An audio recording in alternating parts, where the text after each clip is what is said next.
did a membership thing, but it's not. Who was that? I believe it was Starry Nebula, who's been a member for 17 months. It's going to be a good topic. Making sure I'm not missing anyone here. Did you hear about poems? Let's see. Yes, okay, so... we're here from Dallas, Texas. Hello, nice to see you. Glad you could join us. Antoinette and Jolie, thank you for the stars. Jolie says, good evening, morning. I hope you are well tonight. I'm doing good. Better. I'm always better when I hang out with you guys. And it's true, you know. Whenever I'm not feeling well, when I hang out with you guys, I feel much better. So I'm happy to be here with you all. Tyler, thank you for the stars. Did I miss anybody?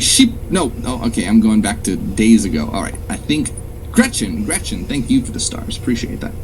And remember, if you're watching on, I stream to both Facebook and YouTube. If you're watching on YouTube, please hit the like button. Close out the live chat for just a minute, and hit the like button. Then bring the live chat back up. It just takes a second, but it helps out a lot. Tells the algorithm to spread it around. And yeah. So just so you know as well, if you're just joining us, you're not too late. We haven't started today's main topic. I'm hanging out in the chat and answering questions before we start, while people come in as the algorithm, you know, sort of notifies people that I am live. Oops. Thank you, Graham. And Doug Rubio, thank you for the super chat. Doug says, do you ever imagine a round table with all the great philosophers and mathematicians? Who would be the most annoying? The most annoying philosopher? Schopenhauer is the one who first comes to mind, because Schopenhauer hated Hegel. And but Schopenhauer actually has he has interesting things in his philosophy. He's decent. Schopenhauer's okay, but he was very annoying and very rude to Hegel, because Hegel, they both worked at the same, I don't know if it was university or whatever, but they both worked at the same school. They were both taught there, and Schopenhauer would purposely schedule his classes at the same time as Hegel's, so that students would have to choose between one or the other. And he was never very popular. He only got like one or two students, and Hegel got the rest. But yeah, he seemed like a little bit of a grouchy guy, which nothing wrong with that. But like, his philosophy is okay, but his compared to Hegel, here, I'll show you a picture of Schopenhauer so you guys can. What is going on, everybody? See, he just looks like a grumpy guy. He looks like a grumpy supervillain. Let me see if I can bring it on screen so I can show you guys. Hopefully I can. Do you know any good jokes? Oh, come on. Don't be dumb. There we go. Do you know any good jokes? Let's see. Can I bring it on screen? There's Schopenhauer. I'm kind of... Can you see him? Do you know any good jokes? Anyway, he would probably be... well, I don't know if he'd be the most annoying, but he's the first one that comes to mind when I think of that, because, you know, going to be dissing Hegel, that's not good. Let's see... Spent a long time on that question. It's a good question. It's a funny question. I liked it.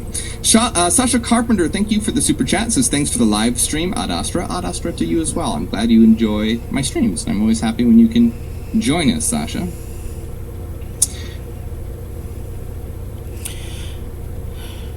Okay, so good question. Extra life. Let me try and get to your question in just a minute, if I can. Shout out to Nilo and Graham and Gretchen for the stars.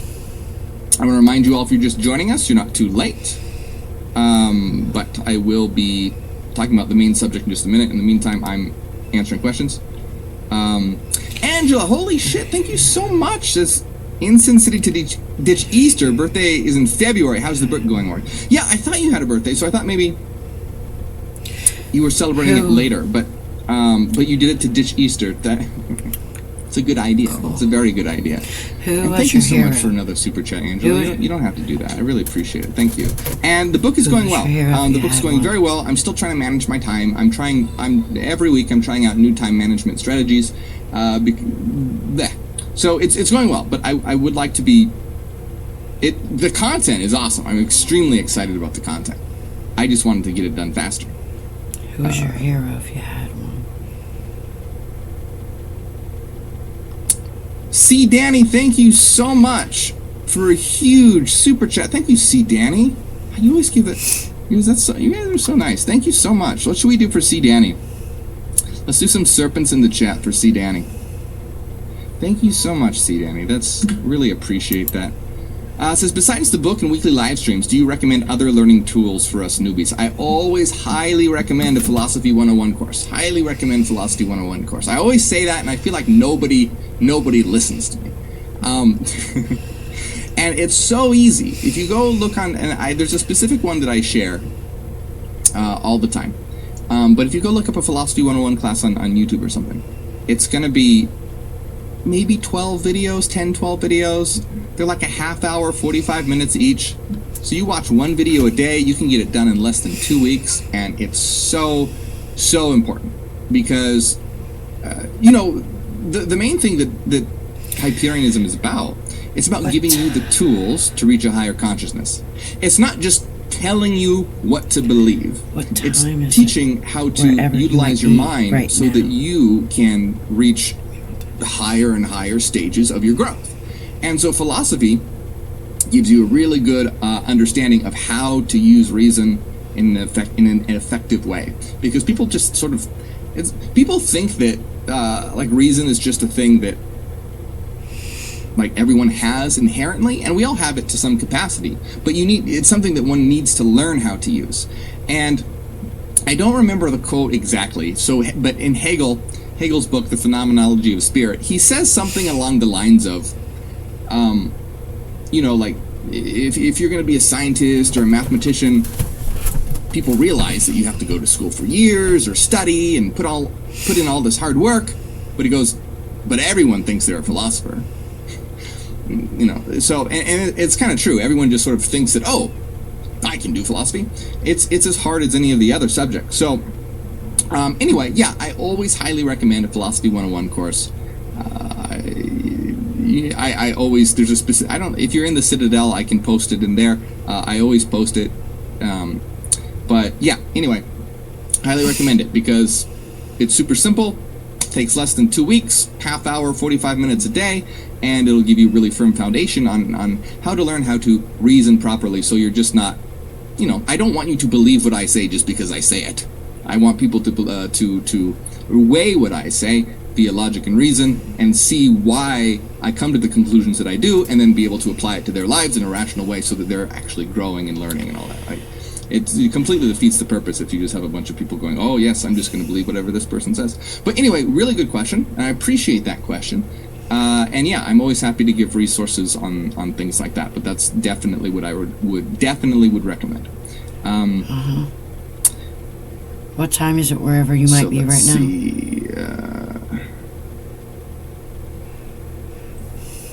Alice Clement and Jamie, thank you for the stars. Alice says, just like in yoga. I'm not really sure what you mean. If you're referring to, not really sure. But Jamie says, hope you're well. Thank you very much. I am doing well. And did I miss anyone? No, I didn't. Okay. Russell Bell, thank you so much for becoming a member on YouTube. You've unlocked Hyperion badges and emojis. Thank you so much, Russell Bell. I really appreciate that.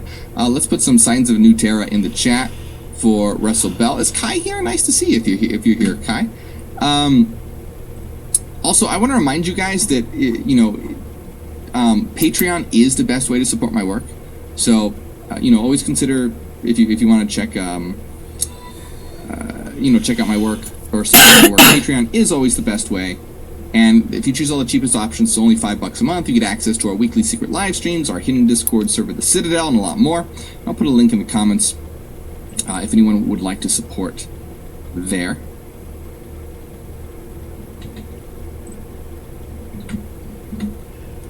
And if you're just joining us, remember, you're not too late. We haven't started today's main topic yet, which is going to be a really good one. I'm very excited about this, and I think you guys are going to enjoy it. And, in the meantime, before we start today's topic, I'm hanging out in the chat and answering questions. So if you have questions, now's the time to ask them. And I know that there's a couple questions I've seen that I want to get to. I'm just making sure that I get to all the shout-outs before. A gold stare, thank you so much for the super chat. I appreciate that. Thank you, and it's always nice to see you. I'm glad that you could join us. I don't know, I'm sure that you're probably familiar with some things about sacred geometry, so you'll probably enjoy this because it ties in quite nicely with, you'll see, it's going to be good. Renaissance Fairy, holy shit, thank you so much, Renaissance Fairy. Wow, you guys, damn, you guys are supporting so much today. I really thank you so much, Renaissance Fairy. What should we do? Let's see. We're gonna run out of emojis here. Let's do some source formulas. We haven't done that. What's the source formula in the chat for Renaissance Fairy? Thank you so much. And it's a poem, or let's see. In my head, when I close my eyes, I see your shapes hiding inside. As play with your shapes, the answer transforms. Secret's tolerance will take you to knowing geometry, to endless boundaries of the unknown. I like that. My hand may close my eyes. Yeah, that's very, very interesting. And it's interesting. In my head, when I close my eyes, I see your shapes hiding inside. My experiences with LSD are always very geometrical. When I close my eyes, I see these beautiful transforming geometric shapes. I have very, a lot of people have a very organic experience on these things, and I do as well. I have a very organic experience as well, but also a very structured and mathematical experience in addition to that I haven't really seen too many people touch on, which is interesting to me. But anyway, quick reminder, don't do anything dangerous or illegal. Let's see. So anyway, thank you so much, Renaissance Fairy, and we have the source formulas going in the chat for you. I really appreciate it. Anne Marie, thank you for the super chat. And Donnie Alexander. Oh, hey, Jules in the house. Shout out to another one of our awesome moderators. Love the picture you posted, Jewel. Very cool. Liked it a lot. Donnie Alexander, thank you for the super chat. Says, interested in hearing whether others see the sacred geometry that details the night sky, connecting the stars in violet, flashing with vibrational energy. Thank you for your insights. Yeah, well, you're welcome. I'm glad that you enjoy my work and my channel. I appreciate that very much. What musical might you like? Let's see. Justice! You might like. Hi, Justice. So good to see you. Thank you for a super chat. It says, I loved on the stream when you said sacred geometry is to ontological mathematics as classical mechanics is to quantum, also still thumbing through the quadrivium book. So cool. Yeah, so we're going to talk about that today, actually. Yes. So yes, absolutely right. And M&T has been our go-to bank for over 30 years. I'm glad that you like that observation, because it's really important, and we're going to be seeing how exactly. It's kind of like how we look at how classical mechanics transition to quantum mechanics and the history there. We're going to be sort of doing the same thing today with sacred geometry and ontological mathematics. So yes, absolutely apropos for what we're talking about today, because that will be a big topic. But anyway, so good to see you. I'm glad you could join us. Let's see. Debbie, thank you for the stars. Natalie, thank you for the awesome stars. Thank you so much for all the stars, Natalie. Avery, thank you for the stars. Where can you watch that video? I don't know where you can watch that video. It used to be. I made that a very long time ago.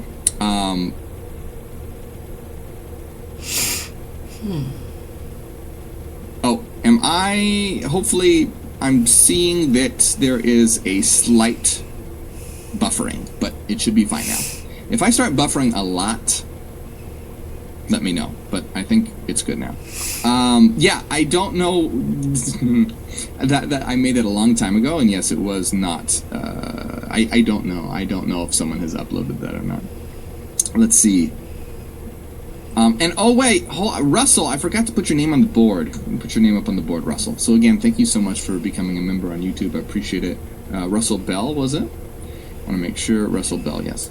What is something you might have learned last week? Thank you very much, Russell. And remember, if anyone else wants to support on YouTube, you can. It's pinned right up here at the top. Now, let me see if I can... Don't I miss anything? All right, I think we're good. So I want to really quick answer a question that I saw. I think their name was Extra Life or something like that.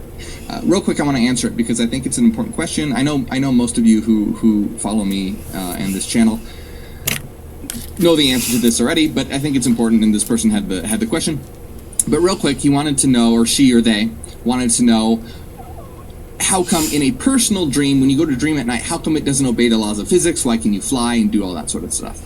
And so the answer is that when you go to sleep and dream at night, you're exploring your own internal frequency patterns. And because you're exploring your own internal frequency patterns, you're exploring your own mind. Because you're exploring your own mind, the dream shifts according to your mind, according to your emotions, according to your will, etc.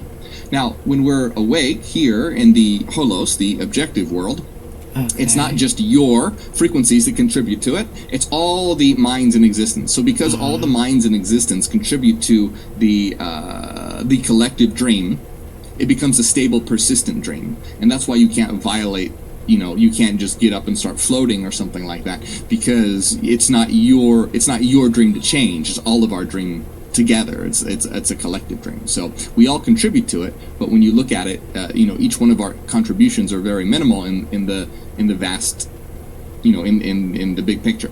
But anyway, really good question. I'd go into more detail there, but I think most people here have heard me answer that multiple times. So Jade Trotty, thank you so much for the super chat. I appreciate it. Wow. And let's see, if you're watching, I stream to both Facebook and YouTube at the same time. If you're watching on Facebook, please share this video. Now, if you're watching on YouTube, please hit like. I see the analytics, and I see a lot of you have not hit like yet. That's no good. So close the live chat just for a minute, hit the like button, and then bring the live chat back up. Thank you, that was pretty full. And by the way, we haven't started today's main topic yet. We will soon. I'm still waiting for more people to come in. Algorithm takes a while, and then we'll start today's main topic. In the meantime, I'm hanging out in the chat and answering questions. Let's see. Why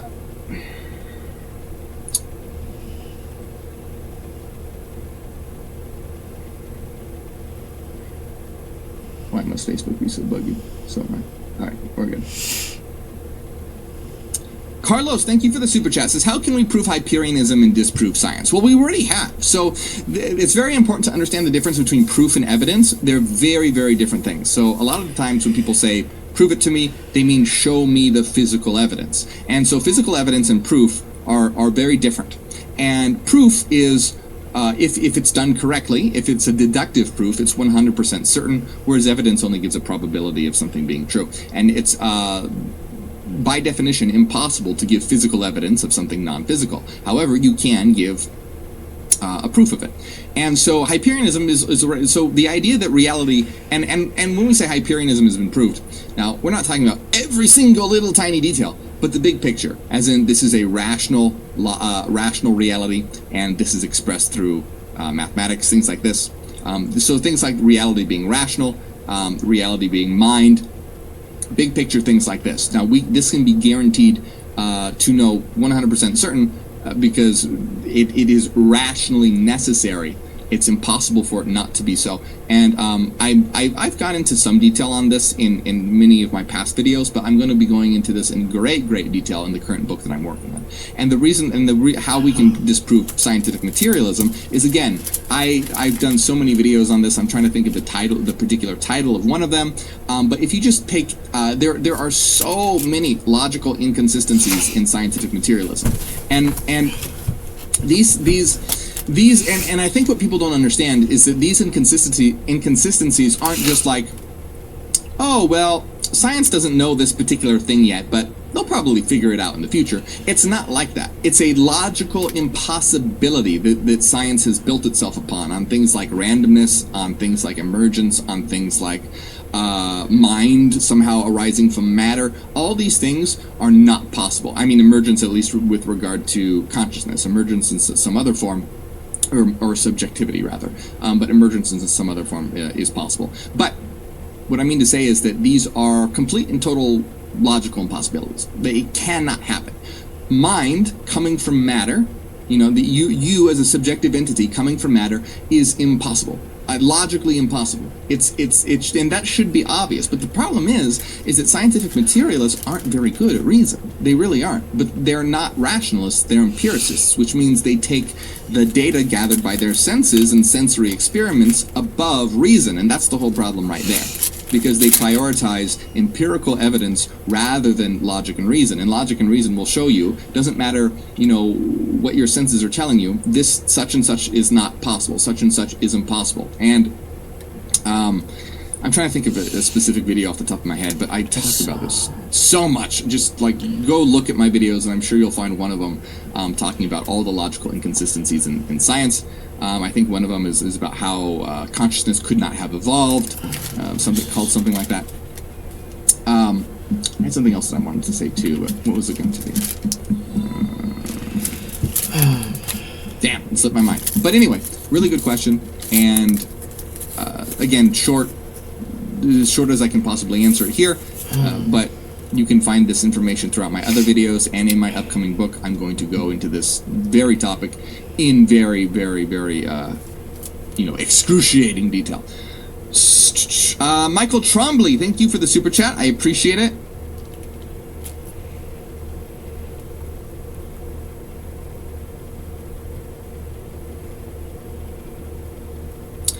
Let's see. Michael, thank you so much. Michael says, it's bad when my 8-year-old daughter uses logic and reason better than most adults. She also gives a weird look when they tell her something that doesn't fit. Well, that's awesome, and I think that just goes to show you how bad most people are at using logic and reason. I mean, do you believe that it really is.